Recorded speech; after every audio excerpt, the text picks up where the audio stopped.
Hey guys, what's up? Kevin the Kevlar here. So virtual reality has been out there in the market for quite a bit now, and news for it continues to trickle in time to time. And so with that in mind, I went on an adventurous quest to discover some stories that I thought were pretty interesting to talk about. So first up, we have a study saying that virtual reality is dying. At least kind of. More so saying that it's just not going to be a real thing in comparison to its cousin, AR, as an augmented reality, but still.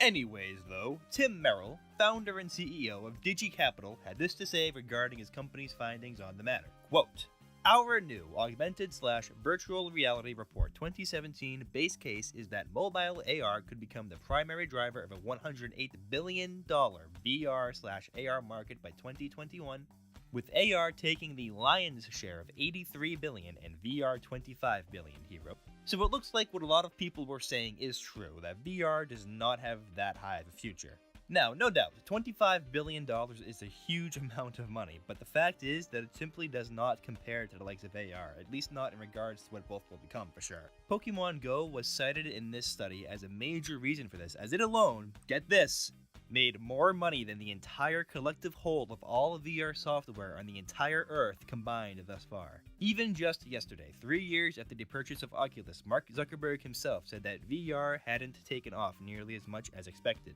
Keep in mind, of course, that he is the CEO of Facebook, so Facebook on the entire whole was effectively completely blindsided by this. It could arguably even be said that financially speaking, VR could be a complete failure at this point. But we do have another study that gives us some more hope. Sort of, kind of, anyways.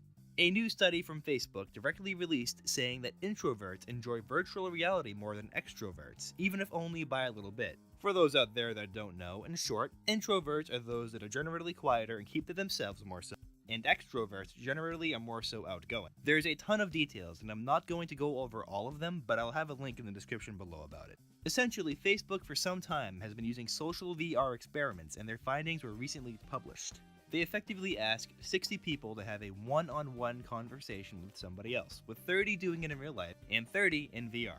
Facebook monitored the brain activity of all involved and discovered that introverts in VR had the best time of all. This raises the prospect of VR both being advertised to introverts more than extroverts in the future, and VR software being designed more so for introverts in mind. All despite how extroverts significantly outnumber introverts. Pretty crazy, huh?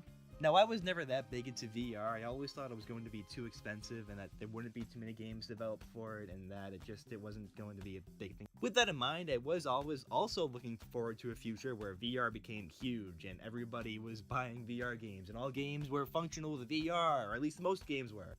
That is a future that I don't think the world is going to have for quite some time, which is really sad. But one day in the future, I really hope that we actually do get VR the way that I have envisioned. I anticipate it won't be for at least another 20 years or so, honestly, but I mean, one day I hope it happens, really.